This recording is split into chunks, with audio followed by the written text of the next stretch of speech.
أعوذ بالله من الشيطان الرجيم بسم الله الرحمن الرحيم الحمد لله نحمده ونستعينه ونستغفره ونؤمن به ونتوكل عليه ونعوذ بالله من شرور أنفسنا ومن سيئات أعمالنا من يهده الله فلا مضل له ومن يضلله فلا هادي له ونشهد أن لا إله إلا الله وحده لا شريك له ونشهد أن سيدنا وسندنا ونبينا ومولانا محمدا عبده ورسوله أرسله بالحق بشيرا ونذيرا وداعيا إلى الله بإذنه وسراجا منيرا وصلى الله تعالى على خير خلقه محمد وعلى آله وأصحابه وبارك وسلم وتسليما كثيرا أما بعد فأعوذ بالله من الشيطان الرجيم بسم الله الرحمن الرحیم۔ تمام تعریفیں اللہ کے لیے ہیں، ہم اس کی تعریف کرتے ہیں، مدد مانگتے ہیں اور مغفرت طلب کرتے ہیں اور اسی پر بھروسہ کرتے ہیں، اور ہم اللہ کی پناہ میں آتے ہیں اپنے نفس کی برائیوں سے اور اپنے اعمال کے گناہوں سے۔ جسے اللہ ہدایت دے اسے کوئی گمراہ کرنے والا نہیں، اور جسے وہ گمراہ کر دے اسے کوئی ہدایت دینے والا نہیں۔ اور ہم گواہی دیتے ہیں کہ اللہ کے سوائے کوئی معبود نہیں، وہ اکیلا ہے، اس کا کوئی شریک نہیں۔ اور ہم گواہی دیتے ہیں کہ ہمارے سردار، ہمارے آقا نبی کریم صلی اللہ علیہ وسلم اللہ کے بندے اور اس کے رسول ہیں۔ انہیں حق دے کر خوشخبری دینے والا اور ڈرانے والا بنا کر بھیجا گیا، اور اس کے اذن سے اللہ کی طرف دعوت دینے والا اور منور کرنے والا چراغ بنا کر بھیجا۔ اور اللہ کی سلامتی ہو اپنی بہترین تخلیق محمد مصطفیٰ صلی اللہ علیہ وسلم پر، اور آپ صلی اللہ علیہ وسلم کی آل و اصحاب پر برکت اور کثیر سلامتی ہو، آمین یا رب العالمین۔ السلام علیکم ورحمۃ اللہ وبرکاتہ۔ پچھلی ویڈیو میں ہم نے البقرہ کی آیتیں 85 تک پڑھی تھی، 86 سے اس کا آغاز کرتے ہیں۔ بسم اللہ الرحمن الرحیم۔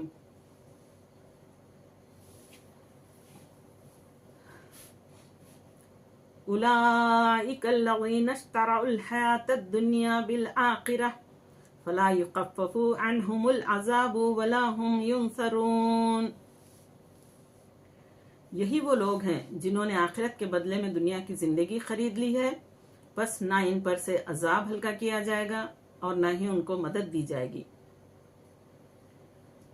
وَلَقَدْ آتَيْنَا مُوسَى الْكِتَابَ وَقَفَّيْنَا مِن بَعْدِهِ بِالرُّسُلِ وَآتَيْنَا عِيسَى ابْنَ مَرْيَمَ الْبَيِّنَاتِ وَأَيَّدْنَاهُ بِرُوحِ الْقُدُسِ أَفَكُلَّمَا جَاءَكُمْ رَسُولٌ بِمَا لَا تَهْوَى أَنفُسُكُمُ اسْتَكْبَرْتُمْ وَفَرِيقًا كَذَّبْتُمْ وَفَرِيقًا تَقْتُلُونَ۔ اور بے شک ہم نے موسیٰ علیہ السلام کو کتاب تورات عطا کی، اور ان کے بعد ہم نے پے در پہ بہت سے پیغمبر بھیجے، اور ہم نے مریم علیہ السلام کے فرزند عیسیٰ علیہ السلام کو بھی روشن نشانیاں عطا کی، اور ہم نے پاک روح کے ذریعے ان کی تائید اور مدد کی۔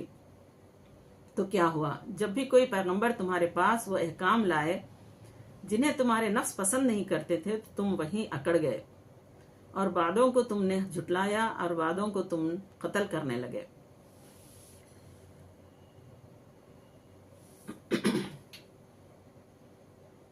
یہاں سے بنی اسرائیل کو دی گئی مزید نعمتیں بیان کی جا رہی ہیں۔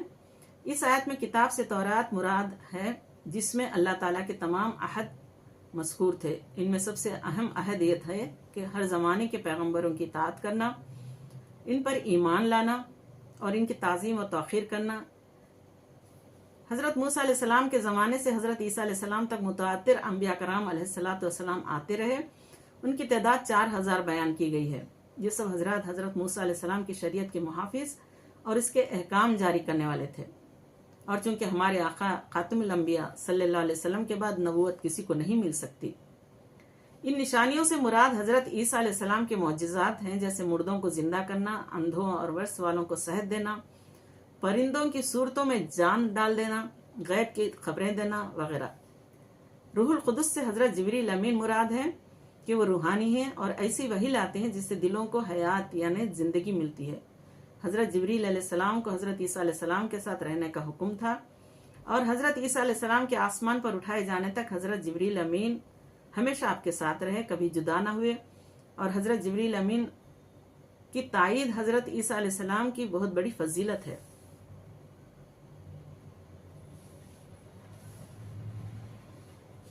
وَقَالُوا قُلُوبُنَا غُلْفٌ بَلْ لَعَنَهُمُ اللَّهُ بِكُفْرِهِمْ فَقَلِيلًا مَا يُؤْمِنُونَ۔ اور یہودیوں نے کہا ہمارے دلوں پر غلاف ہے، ایسا نہیں، بلکہ ان کے کفر کے باعث اللہ نے ان پر لعنت کر دی ہے، یعنی یہودیوں پر لعنت کر دی گئی ہے، سو وہ بہت ہی کم ایمان رکھتے ہیں۔ یہودیوں نے مذاق اڑانے کے طور پر کہا تھا کہ ہمارے دلوں پر پردے پڑے ہوئے ہیں۔ ان کی مراد یہ تھی کہ حضور اقدس صلی اللہ علیہ وسلم کی ہدایت ان کے دلوں تک نہیں پہنچ سکتی۔ اللہ تعالیٰ نے اس کا رد فرمایا کہ جھوٹے ہیں۔ اللہ تعالیٰ نے دلوں کو فطرت پر پیدا فرمایا ہے اور ان میں حق قبول کرنے کی صلاحیت رکھی ہے۔ یہودیوں کا ایمان نہ لانا ان کے کفر کی شامت ہے کہ انہوں نے سید المرسلین صلی اللہ علیہ وسلم کی نبوت پہچان لینے کے بعد انکار کیا، تو اللہ تعالیٰ نے ان پر لعنت فرمائی۔ اس کا یہ اثر ہے کہ قبول حق کی نعمت سے محروم ہو گئے۔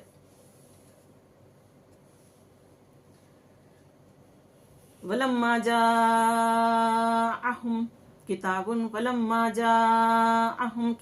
مِّنْ عِندِ اللَّهِ مُصَدِّقًا لِمَا مَعَهُمْ وَكَانُوا من قبل يستفتحون على الذين كفروا فلما جاءهم ما عرفوا كفروا به فلعنة الله على الكافرين۔ اور جب ان کے پاس اللہ کی طرف سے وہ کتاب قرآن آئی جو اس کتاب تورات کی اصلاً تصدیق کرنے والی ہے، جو ان کے پاس موجود تھی، حالانکہ اس سے پہلے وہ خود نبی آخری زمان حضرت محمد صلی اللہ علیہ وسلم اور آپ پر اترنے والی کتاب قرآن کے وسیلے سے کافروں پر فتح یابی کی دعا مانگا کرتے تھے۔ سو جب ان کے پاس وہی نبی صلی اللہ علیہ وسلم اپنے اوپر نازل ہونے والی کتاب قرآن کے ساتھ تشریف لے آئے، جسے وہ پہلے ہی سے جانتے تھے، پہچانتے تھے، تو اسی کے منکر ہو گئے۔ بس ایسے دانستہ انکار کرنے والوں پر اللہ کی لعنت ہے۔ قرآن پاک گزشتہ کتابوں کی تصدیق کرنے والی کتاب ہے، وہ کتابیں اللہ تعالیٰ کی طرف سے ہیں۔ نیز ان کتابوں نے قرآن کے نازل ہونے کی خبر دی تھی۔ قرآن آنے کے بعد وہ خبریں سچی ہو گئیں۔ اس کا شان نزول یہ ہے کہ امام الانبیاء صلی اللہ علیہ وآلہ وسلم کی تشریف آوری اور قرآن کریم کے نزول سے پہلے یہودی اپنی حاجات کے لیے حضور پر نور صلی اللہ علیہ وسلم کے نام پاک کے وسیلے سے دعا کرتے اور کامیاب ہوتے تھے، اور اسی طرح دعا کیا کرتے تھے۔ اس آیت میں یہودیوں کو واقعات دلائے جا رہے ہیں کہ پہلے تم ان کے نام کے طفیل دعائیں مانگتے تھے، اب جب وہ نبی تشریف لے آئے تو تم ان کے منکر ہو گئے۔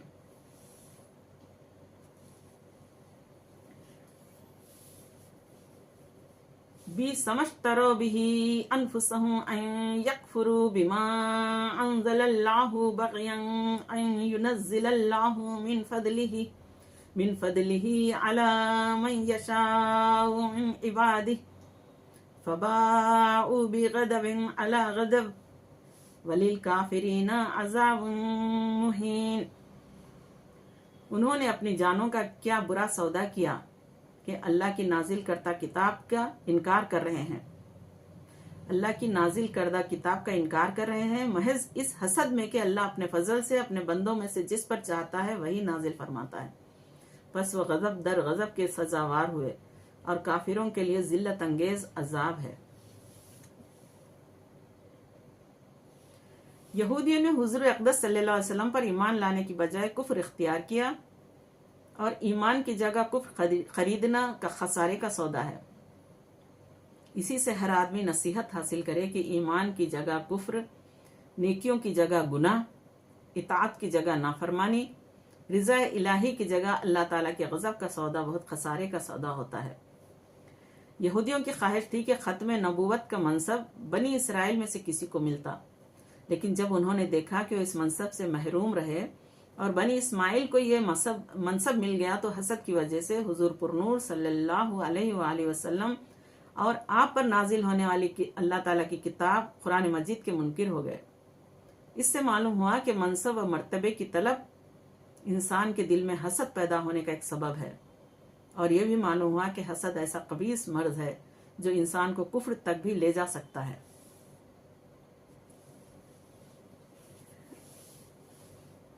وَإِذَا قِيلَ لَهُمْ آمِنُوا بِمَا أَنزَلَ اللَّهُ قَالُوا نُؤْمِنُ بِمَا أُنزِلَ عَلَيْنَا وَيَكْفُرُونَ بِمَا وَرَاءَهُ وَهُوَ الْحَقُّ مُصَدِّقًا لِمَا مَعَهُمْ قُلْ فَلِمَ تَقْتُلُونَ أَنْبِيَاءَ اللَّهِ مِنْ قَبْلُ إِنْ كُنْتُمْ مُؤْمِنِينَ۔ اور جب ان سے کہا جاتا ہے اس کتاب پر ایمان لاؤ جسے اللہ نے اب نازل فرمایا ہے، تو کہتے ہیں ہم صرف اس کتاب پر ایمان رکھتے ہیں جو ہم پر نازل کی گئی، اور وہ اس کے علاوہ کا انکار کرتے ہیں، حالانکہ وہ قرآن بھی حق ہے اور اس کتاب کی بھی تصدیق کرتا ہے جو ان کے پاس ہے، یعنی تورات کی۔ آپ ان سے دریافت فرمائیں کہ پھر تم اس سے پہلے انبیاء کو کیوں قتل کرتے تھے اگر تم واقعی اپنی ہی کتاب پر ایمان رکھتے ہو۔ اس آیت میں یہودیوں کا ایک اور قوی فعل بیان کیا جا رہا ہے کہ جب ان سے کہا جائے کہ اللہ تعالیٰ کی نازل کی ہوئی تمام کتابوں پر ایمان لاؤ، تو اس کے جواب میں وہ کہتے ہیں ہم صرف تورات پر ایمان لائیں گے جو کہ ہم پر نازل ہوئی ہے۔ اس سے ان کا مقصد دیگر آسمانی کتابوں اور قرآن مجید کا انکار کرنا تھا۔ چنانچہ اللہ تعالیٰ نے ان کا رد کرتے فرمایا کہ قرآن بھی حق ہے اور یہ ان یہودیوں کے پاس موجود تورات کی تصدیق کرنے والا ہے، اور جب تورات میں حضرت محمد صلی اللہ علیہ وسلم کی نبوت کے بارے میں خبریں موجود ہیں اور تم تورات پر ایمان لانے کے دعوے دار ہو، تو پھر محمد مصطفیٰ صلی اللہ علیہ وسلم کی نبوت اور آپ پر نازل کی گئی کتاب قرآن مجید کا انکار کیوں کرتے ہو؟ اور اے حبیب صلی اللہ علیہ وسلم، آپ ان یہودیوں سے فرمائیں کہ اگر تم تورات پر ایمان لانے کے اتنے ہی بڑے دعوے دار ہو تو یہ بتاؤ کہ پہلے تم انبیاء کرام علیہ الصلاۃ والسلام کو کیوں شہید کرتے تھے، حالانکہ تورات میں تو انبیاء کرام علیہ الصلاۃ والسلام کو شہید کرنے سے منع کیا گیا تھا۔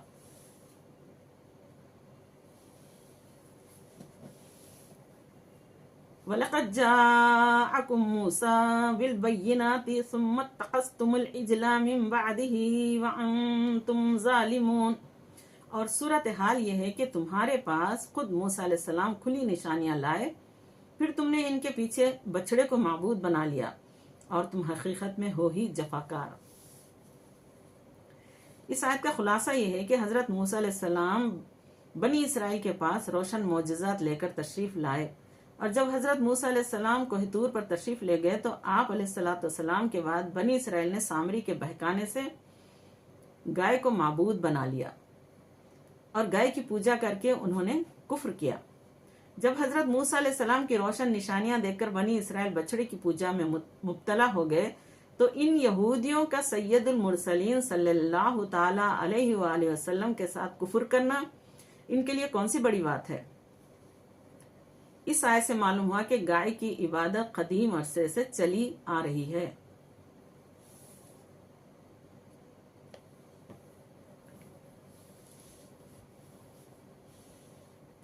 وَإِذْ أَخَذْنَا مِيثَاقَكُمْ وَرَفَعْنَا فَوْقَكُمُ الطُّورَ خُذُوا مَا آتَيْنَاكُمْ بِقُوَّةٍ وَاسْمَعُوا قَالُوا سَمِعْنَا وَعَصَيْنَا وَأُشْرِبُوا فِي قُلُوبِهِمُ الْعِجْلَ بِكُفْرِهِمْ قُلْ بِئْسَ مَا يَأْمُرُكُمْ بِهِ إِيمَانُكُمْ إِن كُنتُم مُّؤْمِنِينَ۔ اور جب ہم نے تم سے پختہ عہد لیا اور ہم نے تمہارے اوپر طور کو اٹھا کھڑا کیا یہ فرما کر کہ اس کتاب کو مضبوطی سے تھامے رکھو، یعنی تورات کو تھامے رکھو جو ہم نے تمہیں عطا کی ہے، اور ہمارا حکم سنو، تو تمہارے بڑوں نے کہا ہم نے سن لیا مگر مانا نہیں، اور ان کے دلوں میں ان کے کفر کے باعث بچڑے کی محبت رچا دی گئی تھی۔ اے محبوب صلی اللہ علیہ وسلم، انہیں بتا دیں یہ باتیں بہت ہی بری ہیں جن کا حکم تمہیں تمہارا نام نہاد ایمان دے رہا ہے، اگر تم واقعتاً ان پر ایمان رکھتے ہو۔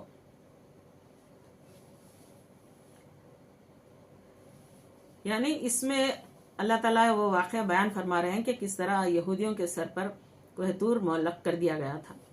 یعنی اے یہودیوں، وہ وقت یاد کرو جب اللہ تعالیٰ نے بنی اسرائیل سے تورات پر عمل کرنے کا عہد لیا، لیکن انہوں نے حسب عادت نافرمانی کی تو اللہ تعالیٰ نے ان پر کوہ طور کو ہوا میں بلند کروا دیا. یعنی جبریل امین اسے لے کر اٹھا کر معلق کر دیا اور ان سے فرمایا کہ چلو اب مضبوطی سے اس تورات کو تھام لو جو ہم نے تمہیں عطا کی ہے، اور ہمارے احکام دھیان سے سنو. بنی اسرائیل نے ڈر کے مارے دوبارہ اطاعت کا اقرار تو کر لیا، لیکن ان کے دل کی حالت پہلے جیسی ہی رہی، اور شریعت کا حکم چونکہ ظاہری پر ہوتا ہے دل پر نہیں، اس لیے بنی اسرائیل کے زبانی اقرار کرنے پر ان سے کوہ طور کو ہٹا لیا گیا تھا، اگرچہ ان کے دل میں وہی انکار تھا، اور در حقیقت ان کے کفر کی وجہ سے ان کے دلوں میں تو بچڑے کی محبت رچی بسی تھی. اے حبیب صلی اللہ علیہ وسلم، آپ ان سے فرمائیں کہ اے یہودیوں، تم اپنے اسلاف کی اس حرکت کو جانتے ہو، لیکن تم نہ اس سے نفرت کا اظہار کرتے ہو اور نہ ہی اس سے اپنی برات ظاہر کرتے ہو. تو خود بتاؤ کہ کیا تورات پر ایمان لانے کے یہ تقاضے ہیں؟ اگر اس کے یہی تقاضے ہیں تو تمہارا ایمان تمہیں کتنا برا حکم دیتا ہے. قل ان كانت لكم الدار الآخرة عند الله خالصة من دون الناس فتمنوا الموت ان كنتم صادقين. آپ فرما دیں اگر آخرت کا گھر اللہ کے نزدیک صرف تمہارے لیے ہی مخصوص ہے اور لوگوں کے لیے نہیں تو تم بے دھڑک موت کی آرزو کرو اگر تم اپنے خیال میں سچے ہو. یہودیوں کا ایک باطل دعویٰ یہ بھی تھا کہ جنت میں صرف وہی جائیں گے، جیسا کہ سورہ بقرہ کی آیت نمبر 111 میں بھی یہ دعویٰ مذکور ہے. اس کا رد فرمایا جاتا ہے کہ اگر تمہارے گمان میں جنت تمہارے لیے خاص ہے اور آخرت کی طرف سے تمہیں اطمینان ہے، اعمال کی حاجت نہیں، تو جنتی نعمتوں کے مقابلے میں دنیائی مصائب کیوں برداشت کرتے ہو؟ موت کی تمنا کرو تاکہ عیش و آرام والی جنت میں پہنچ جاؤ، اور اگر تم نے موت کی تمنا نہ کی تو یہ تمہارے جھوٹا ہونے کی دلیل ہے. حضرت عبداللہ بن عباس رضی اللہ تعالی عنہ سے روایت ہے کہ حضور اقدس صلی اللہ علیہ وسلم نے ارشاد فرمایا، اگر یہودی موت کی تمنا کرتے تو سب ہلاک ہو جاتے اور روئے زمین پر کوئی یہودی باقی نہ رہتا.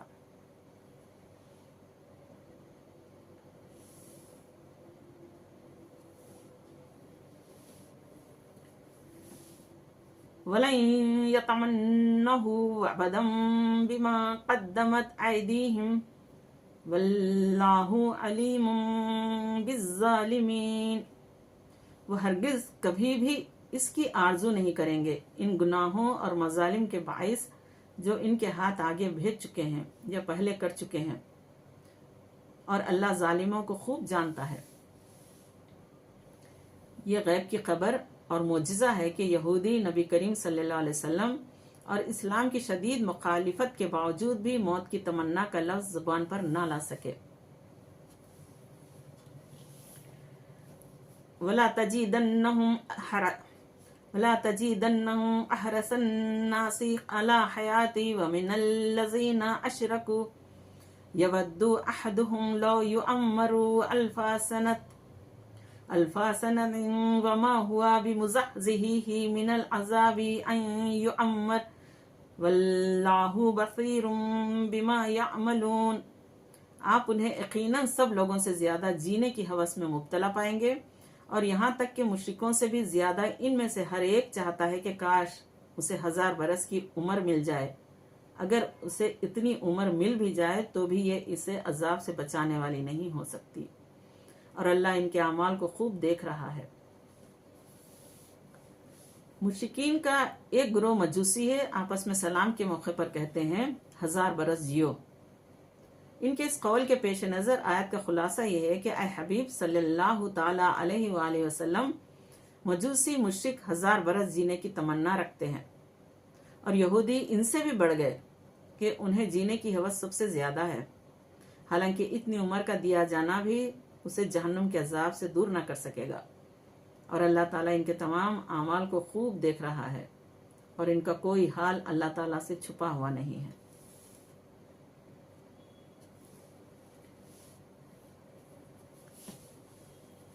قل من كان عدوا لجبريل فإنه نزله على قلبك بإذن الله مصدقا لما بين يديه وهدى وبشرى للمؤمنين. آپ فرما دیں جو شخص جبریل کا دشمن ہے وہ ظلم کر رہا ہے، کیونکہ اس نے تو اس قرآن کو آپ کے دل پہ اللہ کے حکم سے اتارا ہے، جو اپنے سے پہلے کی کتابوں کی تصدیق کرنے والا ہے اور مومنوں کے لیے سراسر ہدایت اور خوشخبری ہے. اس کا شان نزول یہ ہے کہ یہودیوں کے گروہ نے حضور سید المرسلین صلی اللہ علیہ وسلم سے کہا، آپ کے پاس آسمان سے کون فرشتہ آتا ہے؟ نبی کریم صلی اللہ علیہ وسلم نے ارشاد فرمایا، میرے پاس حضرت جبریل علیہ السلام آتے ہیں. ابن سوریہ یہودی پیشوا نے کہا، وہ ہمارا دشمن ہے، عذاب، شدت اور زمین میں دھسانا وہی اتارتا ہے، اور پہلے بھی کئی مرتبہ ہم سے دشمنی کر چکا ہے. اگر آپ صلی اللہ علیہ وسلم کے پاس حضرت میکائیل علیہ السلام آتے تو ہم آپ صلی اللہ علیہ وسلم پر ایمان لے آتے. یہودیوں کی یہ بات سراسر جہالت تھی، کیونکہ حضرت جبریل امین تو جو چیز بھی لائے وہ اللہ تعالیٰ کے حکم سے تھی، تو حقیقت میں اللہ تعالیٰ سے دشمنی تھی. بلکہ اگر یہودی انصاف کرتے تو حضرت جبریل امین علیہ السلام سے محبت کرتے اور ان کے شکر گزار ہوتے کہ وہ ایسی کتاب لائے جس سے ان کی کتابوں کی تصدیق ہوتی ہے.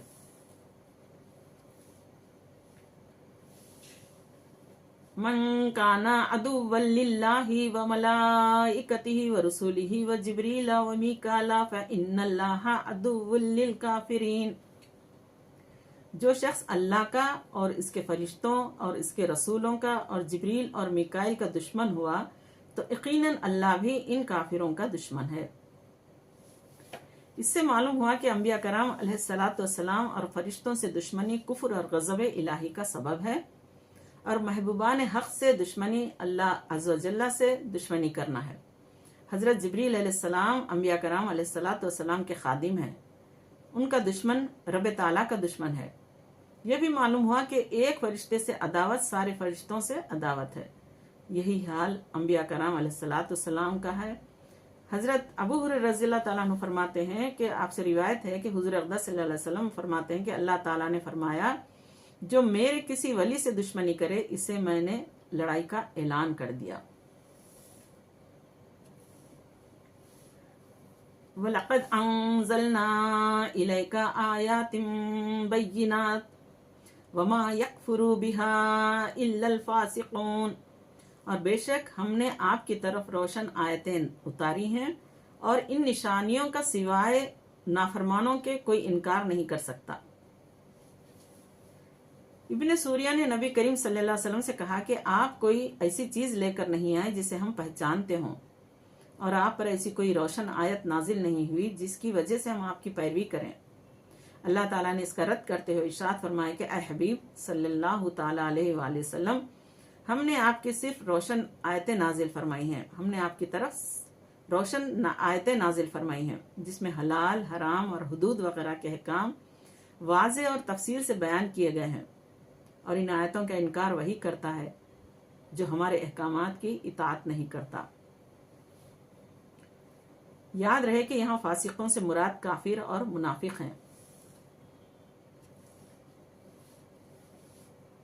أَوَكُلَّمَا عَاهَدُوا أَحَدًا نَبَذَهُ فَرِيقٌ مِّنْهُمْ بَلْ أَكْثَرُهُمْ لَا يُؤْمِنُونَ.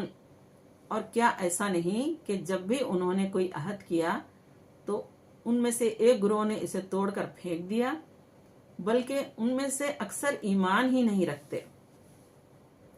حضرت عبداللہ بن عباس رضی اللہ تعالیٰ فرماتے ہیں، جب حضور پر نور صلی اللہ علیہ وسلم نے یہودیوں کو اللہ تعالیٰ کے وہ عہد یاد دلائے جو حضور اقدس صلی اللہ علیہ وسلم پر ایمان لانے کے متعلق تھے، تو مالک بن سیف نے کہا، اللہ کی قسم آپ کے بارے میں ہم سے کوئی عہد نہیں لیا گیا. اس کے جواب میں یہ آیت نازل ہوئی اور فرمایا گیا کہ یہودیوں نے جب کبھی کوئی عہد کیا تو ان میں سے ایک گروہ نے اس عہد کو ویسے ہی پیٹ پیچھے پھینک دیا، بلکہ ان میں سے اکثر یہودیوں کو تورات پر ایمان ہی نہیں، اس لیے وہ عہد توڑنے کو گناہ نہیں سمجھتے اور نہ ہی اس بات کی کوئی پرواہ کرتے ہیں. تو بعض مفسرین نے فرمایا کہ یہودیوں نے یہ عہد کیا تھا کہ جب نبی کریم صلی اللہ علیہ وسلم کا ظہور ہوگا تو ہم ان پر ضرور ایمان لائیں گے، اور عرب کے مشرکوں کے خلاف ہم ضرور ان کے ساتھ ہوں گے، لیکن جب حضور اقدس صلی اللہ علیہ وسلم نے اپنی نبوت کا اعلان فرمایا تو یہودیوں نے آپ صلی اللہ علیہ وسلم پر ایمان لانے کی بجائے انکار کر دیا. اس پر یہ آیت نازل ہوئی. صدق اللہ العظیم. بسم اللہ الرحمن الرحیم. الحمدللہ. آج ہم نے 100 آیتیں تک مکمل کی ہیں، اور حدیث پاک ہے کہ جو کوشش کر کے عربی قرآن کو صحیح طریقے سے پڑھنے کی کوشش کرے اسے دوہرا ثواب ملتا ہے. ایک تو کوشش کرنے کا اور دوسرا پڑھنے کا. تو مجھے یقین ہے کہ میرا رب میری غلطیوں کو معاف فرمائے گا، اور آپ سب بھی اس کو درگزر فرما کے سنیں گے اور یاد رکھ کے عمل کرنے کی کوشش کریں گے. اللہ ہم سب کو توفیق عطا فرمائے. وآخر دعوانا ان الحمدللہ رب العالمین. آپ سب کو اللہ خوش رکھے، جہاں بھی رہیں آباد رہیں. میں آپ کے لیے دعا گو ہوں، آپ میرے لیے دعا کریں. وآخر دعوانا ان الحمدللہ رب العالمین. السلام علیکم ورحمۃ اللہ وبرکاتہ.